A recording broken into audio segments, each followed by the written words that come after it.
Welcome to Lead with Clarity. This is a space for leaders who want to grow without losing themselves in the process. Each episode is a short reflection on leadership, influence, and the inner work that shapes how we show up for others. It's not hype, not noise, just clear thinking for the journey of leading well. Today's episode is entitled Help Enough People, the leadership identity behind Zig Ziglar's most underestimated quote. Here we go. There's a version of this quote that gets used in sales training. You've probably heard it. It's on motivational posters. It's shown up in every network marketing deck you've ever seen. And because of that, a lot of serious leaders dismiss it before they ever really sit with it. And that's a mistake. Zig Ziglar said, "You can have everything in life you want if you will just help enough other people get what they want." That sentence sounds simple. It's not. Think about what he's actually saying. He's not saying be nice. He's not saying scratch my back and I'll scratch yours.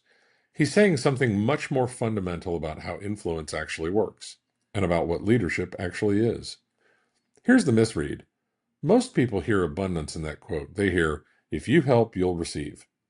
Which is true, but that framing makes the help conditional. It makes the service a transaction. You're helping because you expect something back, and people can feel that every time. The leaders I've seen build the deepest, most durable influence are the ones who create teams that would run through walls for them, and they've learned something different. They've learned that service isn't the method, it's the identity. There's a difference between a leader who helps and a leader who is a helper. One is a behavior, the other is a belief about what your role is in the room. When you walk into a meeting believing that your job is to understand what the people around you are trying to accomplish and to help clear the path, something shifts. The conversation changes. The trust compounds. The culture becomes something people want to be inside of. This isn't soft. It's actually incredibly rigorous. It requires you to set aside your own agenda long enough to fully understand someone else's. It requires patience. It requires curiosity. It requires the discipline to not make everything about your own advancement. What Zig understood is that leadership is not a zero-sum game. Most people lead as if the table has a fixed number of seats. The most effective leaders I've encountered have a completely different operating assumption. They lead as if every person they develop, every win they help someone else achieve, makes the table larger. That's not a mindset shift, it's an identity shift. So here's what I want to leave you with today. Not a tactic, not a framework, just a question to carry with you.